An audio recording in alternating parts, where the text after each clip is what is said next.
Now, earlier today, some 900 non-management staff at the National Housing Trust walked off the job. They're protesting against a breakdown in talks over wages and other conditions of their employment. Cody-Ann Barrett has our story.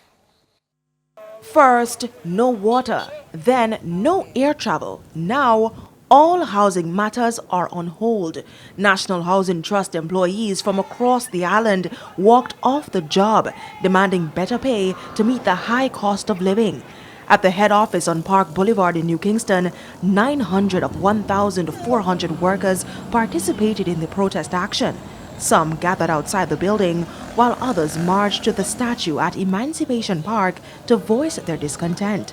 According to the president of the NHT Staff Association and affiliate of the University of Allied Workers, Shanna White, the implementation of an island-wide job evaluation exercise has been stalled.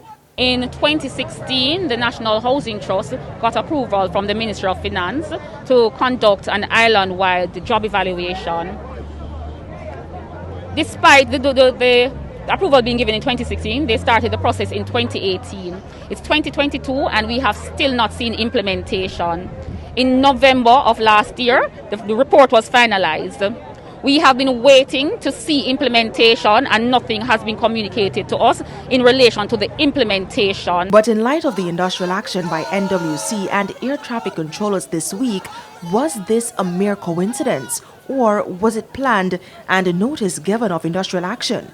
We put the issue to the NHT Staff Association president. We had a meeting yesterday and the UAW third vice president, Mr. Garfield Harvey, gave them an ultimatum. He gave them 5 days notice. We spoke about the job evaluation exercise, of which they told us that they would plan a meeting for us to attend. Now we have been given these assurances many a times and nothing has been fruitful. And so this morning we came to work and we decided that enough was enough. More than 100 workers from the National Housing Trust gathered at Emancipation Park, but not one was willing to speak with our news team on camera.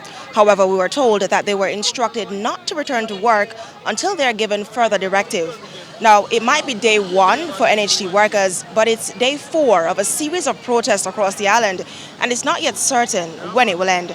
We will do what we need to do until our goal is satisfied. The implementation needs to be satisfied and the organization needs to meet us with some good benefits in regards to our negotiations. And to prove their determination, tables were brought out for employees to engage in a game of dominoes until the end of the workday. Our news team tried to get a response from the head of NHT's Corporate and Public Affairs, Dwayne Burbick, but calls to his phone went unanswered. Cody-Ann Barrett, TVJ News.